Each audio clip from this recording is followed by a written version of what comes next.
Terima kasih pemirsa masih bersama kami di Halo Indonesia. RoboPark Indonesia menjadi showroom artificial intelligence dan robotik pertama di Indonesia. Berlokasi di Jakarta Utara, beragam robot dipamerkan untuk membantu pekerjaan manusia seperti robot industri, robot pelayanan kesehatan, hingga robot pembersih rumah.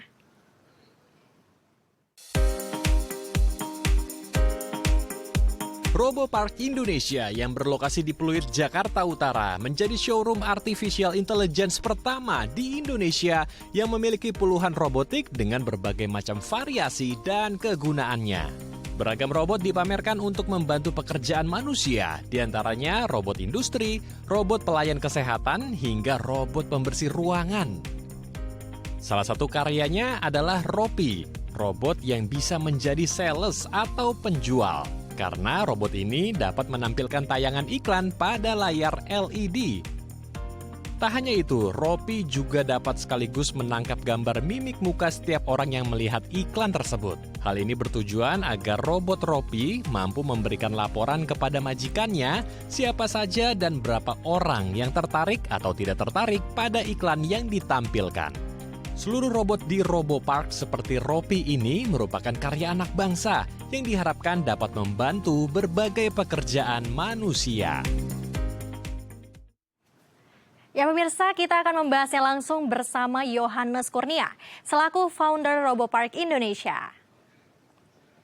Welcome to RoboPark Indonesia. Halo, selamat siang Pak Yohanes, apa kabar? Siang Bu Lintang, kabar baik, salam inovasi. Baik, salam inovasi. Terima kasih ya Pak sudah berbincang bersama kami, Pak bersedia hadir.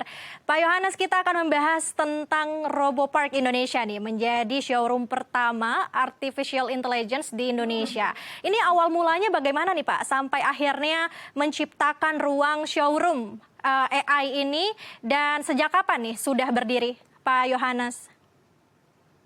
Kami pada dasarnya keliling dulu Bu Lintang, jadi dari tahun 2015 akhirnya menetap di tahun 2023. Kami menetap di sini di Pluit dikarenakan banyak permintaan untuk kita menetap. Sebelumnya kami roadshow dari Jakarta sampai ke Medan. Akhirnya kita berhenti di sini karena permintaan-permintaan dari masyarakat yang ada. Baik, berarti awal mulanya roadshow begitu ya Pak ya, pameran AI yang roadshow dari Jakarta mungkin sampai dengan Medan seperti itu Pak Yohanes? Betul, dari Jakarta sampai Surabaya lalu kemudian lanjut ke Medan. Baik. Sampai Medan dan turun Pekanbaru dan lain-lain sebagainya. Baik, Pak Yohanes, ini bagaimana nih sampai akhirnya Pak Yohanes mungkin bersama dengan teman-teman tertarik untuk membuat showroom artificial intelligence pertama di Indonesia? Ya, jadi kita ingin memberikan semangat kepada teman-teman bahwa Indonesia sekarang sudah layak lah untuk dikatakan kita mampu sejajar dengan yang lainnya. Dan banyak sekali karya robotika dan AI kami yang sudah diterapkan di bidang manufacturing. Dan karena itu kami ingin tempatkan satu tempat supaya teman-teman bisa sentralisasi di sini untuk jadi tempat pelatihan dan kemudian tempat pengembangan dan playground atau tempat eksperimen bagi setiap teman-teman yang ada. Kalau dengan playground kan berarti kita izinkan setiap orang untuk bisa terlibat di dalamnya dan kemudian tidak usah sulit ya punya infrastruktur lagi. Jadi infrastruktur di sini sudah cukup lengkap. Lalu mereka bisa terbuka melihat ada showcase aplikasinya. Itu yang menjadi dasarnya. Baik, berarti ingin memperkenalkan AI sekaligus menjadi bukan hanya pameran tapi juga tempat edukasi seperti itu ya Pak Yohanes. Lalu Pak Yohanes, mungkin yang ada di showroom yang ada di Jakarta Utara tersebut, tepatnya di Pluit itu, sudah ada robot-robot apa saja nih yang diciptakan dari RoboPark Indonesia? Jadi di showroom di sini robot dan AI itu adalah menyatu ya, karena tanpa AI robot tersebut juga tidak mempunyai keahlian ya. Jadi dari robot yang terkait kesehatan, kemudian pendidikan, kemudian retail, F&B atau makanan, hingga manufacturing, dan terakhir ada di bidang pertahanan dan keamanan. Jadi kami punya semua robot di sana, tapi lebih kepada bagaimana kita mengembangkan riset lebih lanjut. Baik, Pak Yohanes, lalu ini kan tentu saja pembuatan robot tidak serta-merta hanya membuat bentuk robotnya saja, tapi juga bagaimana robot ini bisa difungsikan. Itu bagaimana cara kerjanya atau metode apa yang dipakai sampai akhirnya robot ini siap untuk digunakan dengan berbagai fungsionalnya sendiri, Pak Yohanes? Menarik. Nampak jelas daripada penelitian tersebut ada dimulai dari perencanaan sebuah konsep atau desain. Dalam perancangan sebuah konsep dan desain kita akan melibatkan begitu banyak hal termasuk dari 3D atau perwarupa, lalu kemudian konsep daripada elektronikanya atau wiringnya, kemudian konsep daripada pemrogramannya atau algoritmanya, sampai kemudian ada desain daripada produknya. Semua dipaket jadi satu. Nah itu mempunyai timeline untuk penelitian, kemudian dari timeline penelitian tersebut, kita baru akan mencanangkan, kemudian kita akan mengeluarkan perencanaan anggaran atau biaya, dan setelah demikian baru kita laksanakan. Dan dalam pelaksanaannya tersebut kita harus cukup matang dahulu. Karena kalau kita tidak matang, maka setiap hasil inovasi yang dibuat itu akan jadi sia-sia, hanya jadi showcase aja. Di sini di Robopark kami mengharuskan bahwa setiap hasil rancangan yang ada, konsep dan inovasinya tersebut dalam satu timeline, dan akhir daripada timeline tersebut adalah menjadi conversing kepada bisnis atau penjualan atau menjadi dampak. Jadi kalau tidak bisa dijual, tidak bisa jadi dampak, maka ini sia-sia. Jadi di sini semua dijadikan menjadi satu timeline untuk bisa menjadi dampak. Waktunya itu dari kisaran 3 bulan sampai 6 bulan. Itu proses yang harus kita capai. Kurang daripada itu akan lebih baik, lebih daripada itu akan menjadi kerugian daripada waktu. Nah itu adalah proses yang kami punya di sini.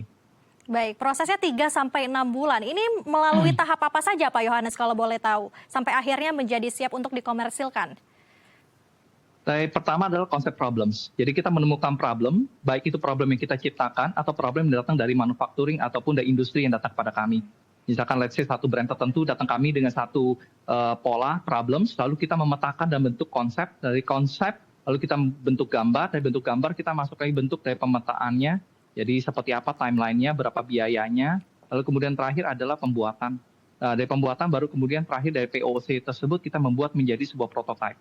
Jadi dari proof of concept lalu menjadi prototyping. Setelah prototyping baru ready untuk produksi massal. Seperti demikian.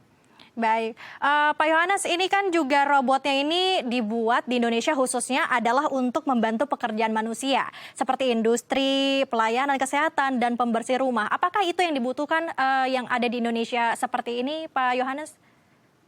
Betul. Di Indonesia itu sangat membutuhkan sesuatu yang bisa diaplikasikan. Jadi tidak terlalu tinggi, tetapi bagaimana bisa sejalan dengan manusia. Jadi kita tidak menggantikan manusia, tetapi kita membuat fungsi produktivitas dan efisiensi yang lebih tinggi. Karena itu yang ditujukan di Indonesia. Jadi kemudian kita membuatkan sebuah konsep di mana konsepnya tersebut bisa jadi nilai jual. Karena konsep trading atau nilai bisnis yang mampu dicapai oleh bisnis ataupun nilai ekonomi itu menjadi titik tolak daripada kami. Baik, berarti ini memang yang dibutuhkan begitu ya oleh masyarakat Indonesia untuk membantu pekerjaan mereka seperti itu Pak Yohanes.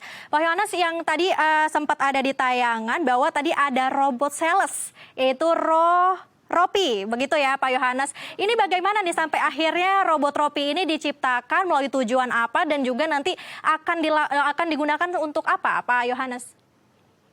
Iya, jadi Ropi lahir daripada kegelisahan daripada setiap manusia ataupun kita sebagai salesman ataupun SPG, itu di mana kita harus menunjukkan daripada jati diri kita yang dibalur oleh penampilan. Tentu ini juga harus dipenuhi juga dengan kemampuan knowledge. Nah, itu menjadi tingkat sulit ya. Jadi SPG atau Sales Promotion Boy harus berdiri dan harus sekian belas jam, lalu kemudian menyampaikan informasi yang harus direkam, kemudian dengan gaya yang sangat menarik. Tentu ini akan menjadi sangat sulit. Tapi bagaimana dengan Sales Promotion Boy itu akan lebih kepada yang closingkan atau perusahaan menampilkan iklan di sebuah robot yang kemudian akan berkeliling secara otonom, lalu kemudian menyampaikan hasil analisanya mereka, lalu mensimulasikan bagaimana meng-approach pada pengunjung, lalu menampilkan iklan dengan cara yang sangat personalisasi. Dengan personalisasi, dengan gaya mampu berbicara dengan baik, dengan memanfaatkan artificial intelligence atau kamera dan mikrofon yang ada, robot ini bisa menjadi sangat mumpuni. Kenapa? Dia akan menjadi seperti perwakilan daripada kita, tetapi juga membantu kita untuk mendapatkan analisa.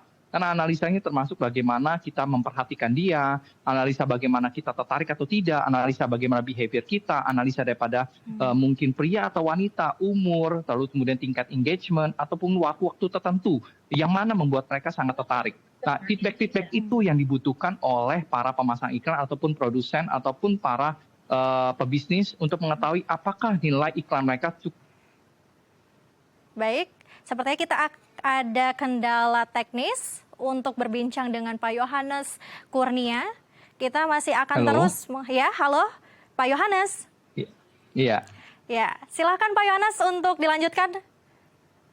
Ya, jadi Ya. demikian tujuan dari para Ropi ini jelas bahwa dia akan membantu produktivitas, dia akan keliling secara otonom selama 5.000 meter persegi, lalu kemudian selama waktu tertentu, selama masa operasi, lalu fungsinya adalah memberikan feedback kepada kita mengenai ketertarikan manusia akan iklan tersebut, apakah efektif atau tidak.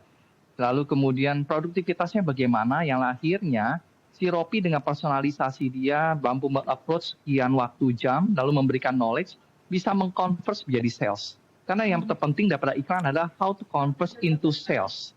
Kebanyakan iklan itu adalah don't know how to convert into sales. Karena mereka just wasting putting the flyer or putting the video, lalu kemudian tidak ada dampaknya kepada pemasang iklan. Nah, ini ada tujuan para Ropi, Bu. Baik, luar biasa sekali ya. Berarti penciptaan Ropi ini sendiri sebenarnya adalah untuk memudahkan dan juga memberikan feedback kepada para penggunanya begitu ya, untuk melihat bagaimana reaksi dari para masyarakat mungkin yang melihat robot sales ini begitu. Pak Yohanes, mungkin dengan adanya AI ini juga tentunya banyak sekali digadang-gadangkan bahwa dikira-kira nanti akan malah mempersulit pekerjaan yang akan dilakukan oleh manusia sendiri karena akan terbantu mudah untuk dilakukan oleh robot. Lalu bagaimana mungkin tanggapan dari Pak Yohanes sendiri dari RoboPark Indonesia? Tapi nanti kita akan melanjutkannya usai jeda ya Pak. Baik pemirsa, kami akan melanjutkan perbincangan kita. Jangan kemana-mana, tetap di Halo Indonesia.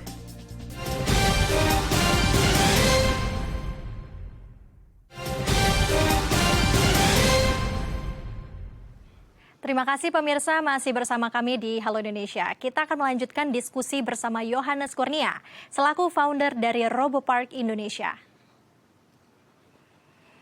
Baik Pak Yohanes, kita akan melanjutkan perbincangan kita kembali nih Pak. RoboPark Indonesia, showroom AI pertama di Indonesia. Pak Yohanes, tadi kan sempat kita bahas bahwa ini ternyata robot-robot ini memudahkan dan membantu pekerjaan manusia. Berarti pekerjaan manusia mungkin nanti ke depannya akan tergantikan begitu Pak Yohanes. Bagaimana tanggapan dari Pak Yohanes sendiri Pak? Iya, mungkin adalah beberapa pekerjaan yang tergantikan, tidak seluruh pekerjaan yang tergantikan. Jadi bisa dikategorikan adalah pekerjaan yang satu hilang, akan ada 10 pekerjaan yang akan lebih banyak yang muncul. Karena jenisnya itu akan lebih baik lagi. Satu pekerjaan yang rutin itu yang tergantikan. Oleh karena itu bagaimana tenaga skill pada Indonesia itu harus mampu diasah. Jadi kita katakan skillful person. Itu yang nanti ke depannya mesti dimiliki oleh bangsa ini. Baik, kalau dari Pak Yohanes sendiri bagaimana Pak nih dengan teknologi yang semakin canggih, AI juga semakin berkembang di Indonesia, harapan ke depan untuk bangsa Indonesia sendiri khususnya mungkin anak-anak muda yang tadi Pak Yohanes sampaikan bahwa ini juga dibukakan kelas atau edukasi untuk belajar membuat robot. Iya, kalau menurut saya ya Bu ya, kita harus bisa memberikan literasi teknologi sejak sekarang, sejak dini. Anak-anak yang dari pendidikan dasar itu harus mempunyai literasi teknologi. Kalau mereka tidak diperhadapkan dengan ini sejak dari awal, saya rasa 5-10 tahun ke depan menjadi negara pengguna atau dan ini akan menjadi sangat sulit ya saya katakan ya. Makanya saya rasa harus diperhatikan oleh kita. Baik, Pak Yohanes, berarti kita juga harus memperhatikan begitu ya, terutama Betul. ada pelajaran sejak dini mengenai mungkin teknologi yang semakin canggih sampai dengan sekarang. Betul. Pak Yohanes, mungkin dari Pak Yohanes sendiri dan juga teman-teman dalam membuat robot atau menciptakan robot ini, tentunya banyak sekali penelitian yang harus dilakukan. Ini apa Pak tantangannya tersendiri untuk menciptakan robot pembantu manusia ini? Yang menjadi tantangan itu adalah pertama kehadiran daripada tenaga skill daripada Indonesia. Yang menjadi kelemahan itu adalah itu pertama. Yang kedua adalah bagaimana mengkonversikan menjadi nilai bisnis. Karena tantangannya itu di awal itu bukan soal itu saja membuat, tetapi adalah tantangan terbesar itu adalah bagaimana kita bisa menjualnya dengan baik. Itu adalah tantangan yang paling besar, Bu. Kenapa? Karena manusia Indonesia masih terbesit pikirannya adalah atau kita berpikir bahwa merek luar negeri itu lebih baik. Bahwa kalau kita tidak menggunakan dari luar negeri, kayaknya kita kurang oke. Nah, padahal bangsa kita sendiri mampu sebenarnya. Jadi kita tidak harus mempercayakan bahwa tenaga ahli yang di luar lah lebih baik. Tapi sebenarnya tenaga ahli di dalam kita juga sudah cukup oke. Hanya perlu itu saja. Dan justru dengan itulah kami kehadiran di sini, kami harus membuktikan bahwa aplikasi kami sudah dipakai kok di dunia industri, bahkan dipakai oleh dunia industri dari negara lain. Nah, itu yang kita mau sampaikan. Baik, untuk disampaikannya adalah mungkin mencintai produk buatan tanah air sendiri begitu ya Pak ya. Karena nanti akan ke depannya kita juga yang nanti akan melanjutkan generasi ke depannya. Pak Yohanes, mungkin ini ke depannya akan membuat proyek apa nih dari RoboPark Indonesia? Tadi sudah disebutkan beberapa robot juga yang akan membantu pekerjaan manusia. Nah, ke depannya ini akan melakukan proyek apa?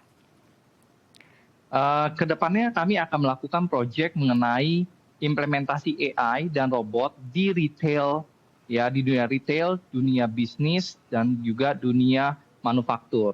Jadi banyak sekali robot yang kami ciptakan saat ini yang sudah ready untuk dijual secara massal, dipakai oleh manufaktur, dan tentunya juga di dunia retail. Salah satunya Ropi. Jadi nanti harapan Ropi akan ditempatkan di seluruh mall di Indonesia, di seluruh tempat umum, bahkan juga sampai ke bandara mungkin, ya dengan harapan bahwa nanti bisa menghasilkan model-model penelitian, analisa terkait tentang penggunaan AI untuk bisa mengefektifkan dan memberikan produktivitas yang tinggi di dalam bisnis dari setiap orang-orang yang memasang iklan di Ropi.